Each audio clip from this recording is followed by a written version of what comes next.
People come to Hunter House for the immersive experience, to be in the 18th century architecture, to see objects from that era, and learn about the lived experiences of people back then.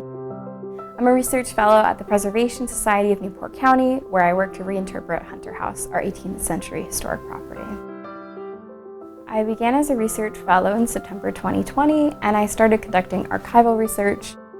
As someone who considers themselves a social historian, I'm very interested in the lived experiences of everyday people, not just the white male owners, but the women, children, and enslaved and free people of color that lived here and worked at the house.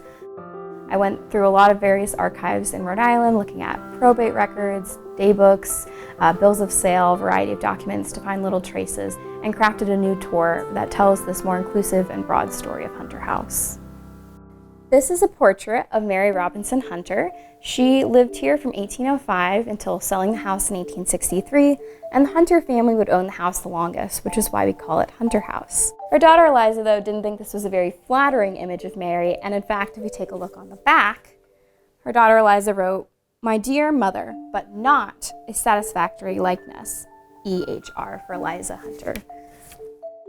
This is an 18th century Newport sampler done by Mary Emmis. She was a girl about age 12, and she actually signed her work, you can see here at the bottom, completed in 1764.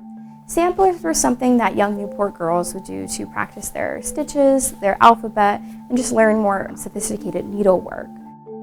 Our sugar bowl here is part of an 18th century Chinese export set, and then we have our silver sugar tongs, and these would have been part of the tea service. Now, we also know that enslaved labor is part of Hunter House's story. The first owners, Nichols family, would have had 7 enslaved individuals living and working here, 2 of which were women named Phyllis and Maud, and Phyllis and Maud likely would have been the ones preparing for this tea service.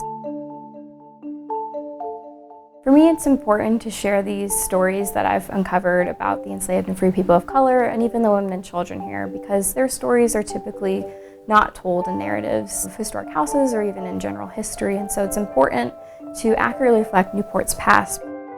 We actually end kind of an ambiguous note. We end the tour with an empty frame upstairs, because there are still more stories left untold and still more research to be done.